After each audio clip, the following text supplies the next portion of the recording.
Bienvenue, chers téléspectateurs, dans cette nouvelle édition du journal.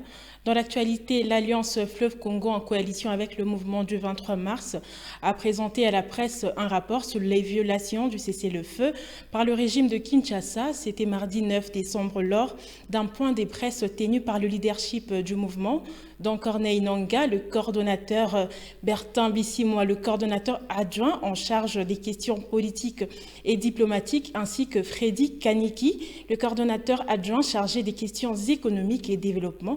Déo Lucheke pour les détails. Plusieurs fois du 19 juillet au 8 décembre 2025, le régime de Kinshasa a violé le cessez-le-feu signé le 15 novembre dernier à Doha. Corneille Nangaa, le coordonnateur de l'AFC M23, revient dans ses propos sur ces violations répétées causant la mort de plusieurs civils congolais. Les éléments ci-après clarifient notre préoccupation. Dans la province du Kwango, les milices Mobondo sèment la mort et la désolation à Kwamut devant un gouvernement quasi inexistant.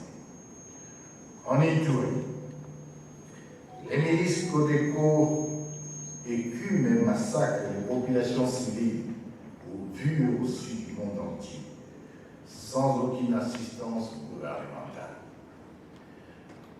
Dans la ville-province de Kinshasa, les gangs urbains, communément appelés Kuluna, se comportent en véritable maître de la ville et ils sont associés à la milice du pouvoir, les forces du progrès. Ils tuent les paisibles citoyens en plein jour sans aucune réaction du gouvernement central.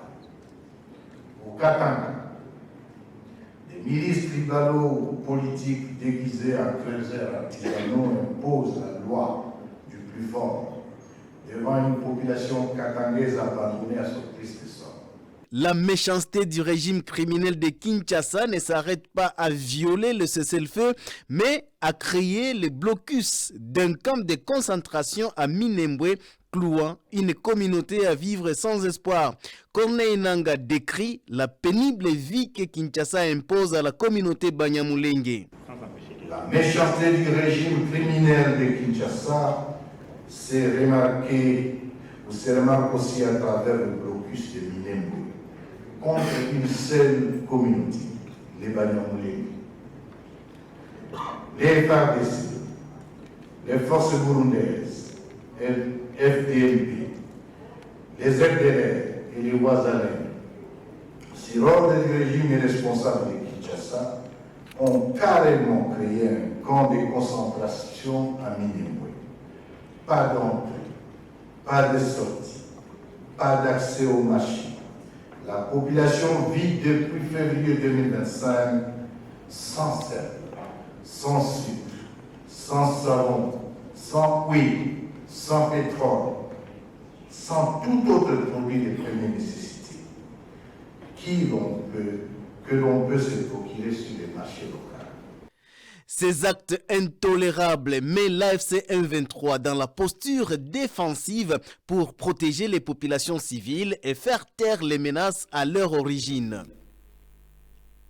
Le salut de la République démocratique du Congo viendra de l'Est et ces saluts, c'est la révolution que mène l'AFC M23. Ces propos sont celui du coordonnateur Corneille Nangaa. Il a dit cela pour rappeler le FARDC, les Ouazalendo et la population d'Uvira à ne pas fuir mais d'attendre et d'accueillir l'AFC M23.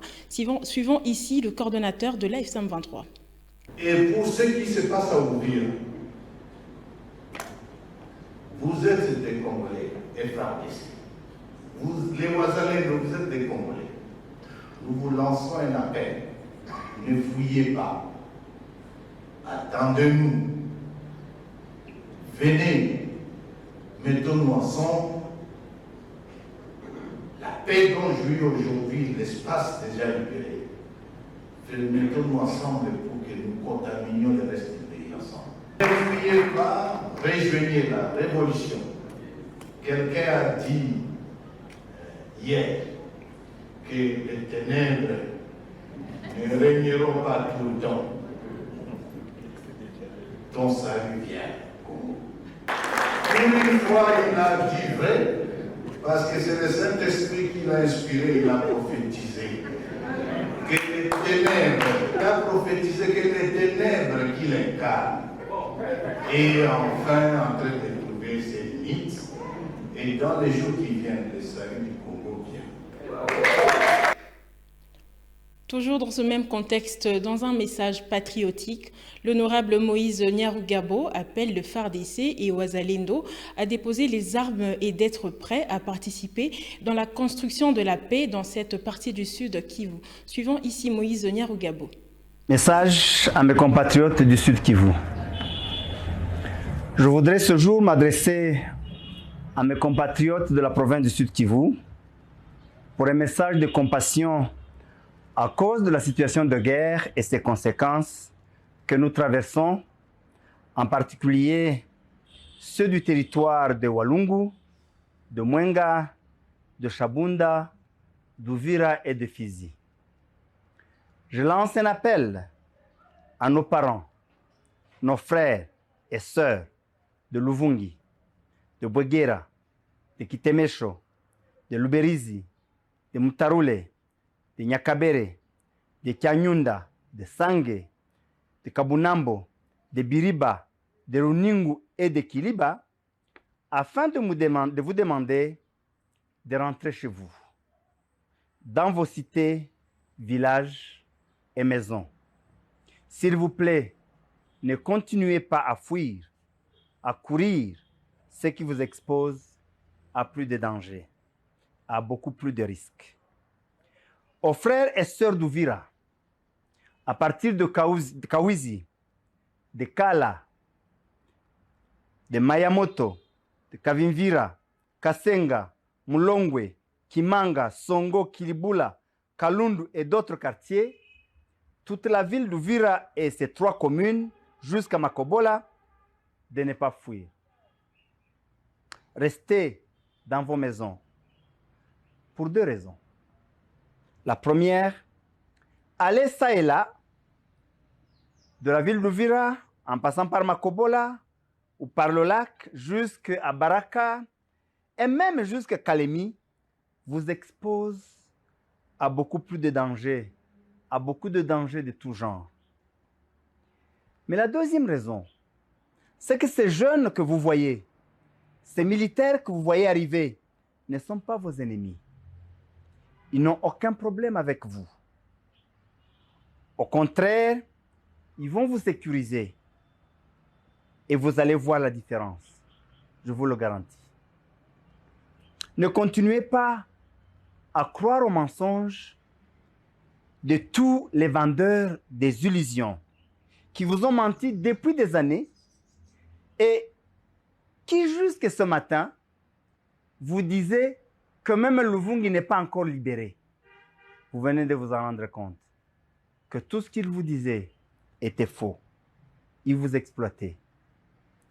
Je lance aussi un appel pressant aux militaires des FARDC, aux Ouazalendo, de déposer les armes. C'est clair que la guerre n'a pas marché. Vous en êtes conscient. Vous vous en êtes rendu compte. Il est temps d'essayer autre chose, de faire la paix et de construire le vivre ensemble.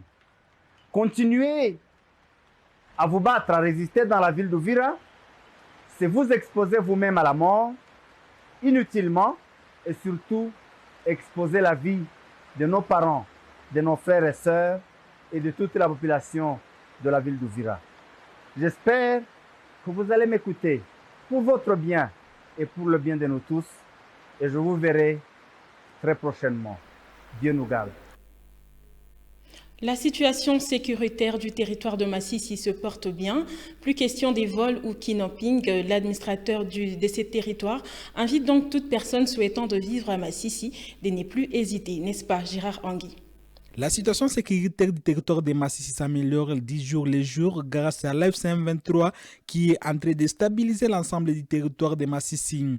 L'AFC-M23 est déjà dans les Katoi, Mahanga et presque dans l'ensemble du territoire de Massissi.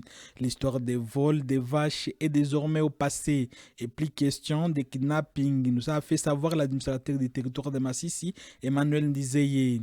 L'autorité territoriale a tout de même reconnu quelques cas isolés d'insécurité à Sake, mais promet d'y mettre fin.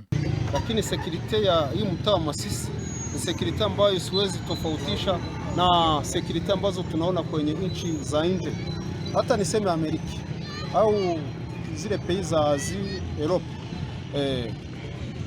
Huku mbele tulikuwa tunazoea kuwa marisasi kila mara zinapiga wamwizi, wauaji, lakini kwa leo kwa uongozi wetu wa AFC M23 ile mambo ya marisasi raia walishasahau marisasi. Mambo ya wizi tuko tunapiganisha sana, na wizi tulishaufikisha mbali. Unaweza pita kwenye hii mji wa Rubaya au utasikia mtu analalamika anasema kwa Tangara na Ibyo. Yale majambazi, yale mabandi yote ambayo yalikuwa naingia hapa Rubaya sasa wanaita Kishanga hapa chini mkishanga au kumudeli kwa Rutivu Mbura. Wote tulisha wafuata na kuwapiganisha kusudi tumalize insecurity hapa. Vile niko nasemea hapa Rubaya sababu niko hapa Rubaya, lakini Masisi yote security iko. Haiwezekani kusema kuwa security inaweza patikana nafasi yote, na tena Masisi kulikuwa sehemu ambapo hatujadhibiti vizuri. Kwa leo Masisi tunakaribia kumaliza sehemu yote ya Masisi, tunaidhibiti chama ya AFC M23. Juzi tulikuwa Katoi, tulikuwa Mahanga, sema ile ngambo yote ilishakuwa na mikono yetu. Shida ambayo tulikuwa nayo ya waibama ngombe, hivi ngombe za hapa ziko na security, hakuna wamwizi ambao wanaweza toka kule na kuja kuiba mangombe. Shida ambayo tuko nayo ya insecurity ni sehemu ya Sake. Ile pori kulikuwa majambazi ambao walikuwa ngali wanajificha kule kwenye mashimo, lakini hivi tulisha kamata mikakati mingine na wazia siku kidogo watu wa Sake hawatarudia, sikia watu wako wanaijua tena. Emmanuel Ndizeye invite toute personne désirant vivre en territoire de Massissi de ne plus hésiter car désormais la paix règne déjà.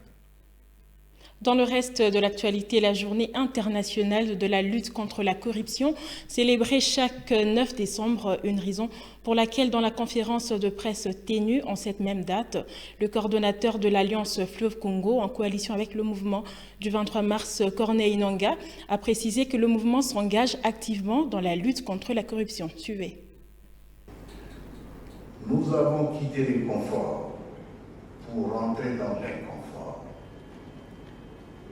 On n'a pas quitté le confort qu'on avait pour venir ici. Mon collègue ici, c'est un professeur des universités américaines. Qu'il accepte de quitter tout ça et venir pour la cause. Je ne pense pas que c'est pour venir juste dire que M. Tshisekedi part et que nous continuons à faire ce qu'il faut. Non. Nous amenons des changements. Et les changements que nous amenons, il sera d'autant plus profond qui ne sera pas un changement, ça sera une révolution. La corruption, la mauvaise gouvernance, le tribalisme, les détournements, tout ça, ce sont des antivaleurs que nous avons. Aujourd'hui, le mot que nous donnons, et c'est ce que nous donnons aussi à nos cadres, nous devons montrer l'exemple. Certains d'entre nous sont tombés pendant que nous sommes dans cette conférence. D'autres sont en train de se battre maintenant, sous les commandements du coordonnateur militaire régional Makeda aujourd'hui. Avec nos frères qui sont aussi sur le haut plateau, qui sont en train de se battre, ils tombent. Mais ils ne tombent pas pour rien. Ils tombent parce que nous voulons que nous ayons un Congo différent de celui spectaculaire que nous présente le régime actuel. Toujours dans ce même chapitre célébration, ce mercredi 10 décembre de la Journée internationale de droits de l'homme. À cette occasion, l'Asvoco Fondation Dufina a procédé à la remise de brevets à certaines associations après une formation. Les détails dans ce reportage de Fidéline Kavira. Ce mercredi 10 décembre, lors de la cérémonie de remise de brevets des formations sur le droit de l'homme organisée par l'Asvoco, M. Dufina Tabu Mwenebatiende, activiste de droits de l'homme, rappelle l'importance de ces 10 droits et appelle la population au respect des droits de l'homme. Être activiste, ce n'est pas dire qu'il faut apprendre beaucoup à l'école. Non. Un activiste, c'est celui qui a un cœur d'amour. Il ne veut pas accepter quelqu'un d'autre, soit piétiner, tout ça. Je crois que c'est ça l'activisme, être défenseur d'une autre personne. Après la remise de brevets aux participants de cette formation, ceux derniers ont exprimé la nécessité des droits de l'homme dans leur quotidien et disent être prêts à promouvoir ce droit. Tulifundishiwa haki ya binadamu, tukaoneshewa kama mutu ni mutu tu. Na mutu iko na thamani yake, hakuwe na rase fulani, asipokuwa na rase fulani, mutu ni mutu tu. Nikaniongezea tena upendo sana kwa mwanadamu, kuona kama Mungu mwalituumba kalitutia shie bote, tuko na pumuzi moya ya kutokea kwake, na shie bote tuko na mwili. Asante Asvoco kwa kuwa alijitoa sana kwa ajili yetu, kwa kuweza kufunza droit de l'homme, haki ya binadamu. Teja kujua niye niache ubaguzi na mwingine naye aache ubaguzi. Juu ubaguzi haitatufikisha wapi? Shote tujue kama tuko batu. Gisi balizala ule na njoo gisi balizala na ule mwingine. Gisi unapasha chunga mwenzako na njoo gisi unapasha jichunga wewe peke. Dans la même occasion, M. Dufina a interpellé la population sur la lutte contre la corruption et les appelle à dénoncer le pratique de la corruption dans notre société. Je dis à la population, il faut savoir dénoncer la corruption, la concussion, le trafic d'influence, l'enrichissement illicite. Ce sont des mots qui rongent notre pays. Si ça peut encore renaître, ça sera encore du zéro. Il faut lutter pour éradiquer ça. Il rappelle qu'il soutient les efforts de l'AFC M23 dans la lutte contre la corruption. Parlons santé dans ce journal, la campagne de vaccination contre la poliomyélite. Le gouverneur de province Bahati Moussanga Erasto invite donc les parents pour cette deuxième phase à faire vacciner les enfants dont l'âge varie entre 0 et 59 mois. Suivons ici le docteur Robert Bia dans ce propos. Message de la deuxième phase de la campagne de vaccination contre la poliomyélite dans la province du Nord Kivu. Chers parents et gardiens d'enfants, le gouvernement provincial du Nord Kivu remercie tous les parents et gardiens d'enfants qui ont fait vacciner les enfants de 0 à 59 mois lors de la première phase de la campagne de vaccination contre la poliomyélite. La poliomyélite reste une maladie très dangereuse et contagieuse qui peut rendre un enfant infirme pour toute sa vie. La vaccination demeure le seul moyen efficace de protéger nos enfants contre cette terrible maladie. Pour renforcer l'immunité de nos enfants, le gouvernement provincial, en collaboration avec ses partenaires, organise la deuxième phase de la campagne de vaccination contre la poliomyélite sur toute l'étendue de la province du Nord Kivu du 11 au 13 décembre 2025. Tous les enfants âgés de 0 à 59 mois recevront 4 gouttes de vaccin par voie orale, afin d'être protégés contre la poliomyélite. Les équipes de vaccination passeront de porte à porte pour vacciner gratuitement tous les enfants de cette tranche d'âge. Nous vous invitons à préparer nos enfants et à les faire vacciner durant les 3 jours de la campagne, même s'ils sont malades ou ont déjà été vaccinés. En cas d'absence, veuillez laisser vos enfants sous la garde d'une personne responsable qui pourra les faire vacciner. nous rappelons également aux parents et gardiens d'enfants d'informer les équipes de vaccination de tout enfant n'ayant pas encore achevé son calendrier vaccinal, afin qu'il soit orienté vers les centres de santé le plus proche. Veuillez également signaler tout cas de paralysie récente survenue brusquement dans nos communautés, ainsi que toute maladie évitable par la vaccination. Par ailleurs, la province du Nord Kivu faisant face à une épidémie de Mpox, nous vous demandons de continuer à respecter les mesures barrières suivantes. Se laver régulièrement les mains à l'eau propre et au savon ou utiliser correctement les gels hydroalcooliques. Éviter de toucher les personnes décédées ou les animaux atteints de Mpox. Se faire vacciner contre le Mpox. Éviter toute manipulation ou consommation de viande d'un animal malade trouvé mort ou leurs produits. Ensemble, protégeons tous nos enfants de 0 à 59 mois en les faisant vacciner contre la poliomyélite. Fête à Goma le 8 décembre 2025, Bahati Musanga Eraste, gouverneur de province. Et voilà, c'est par ici que nous mettons fin à cette grande édition du journal. Merci de nous avoir suivis. À la prochaine édition, je vous dis au revoir.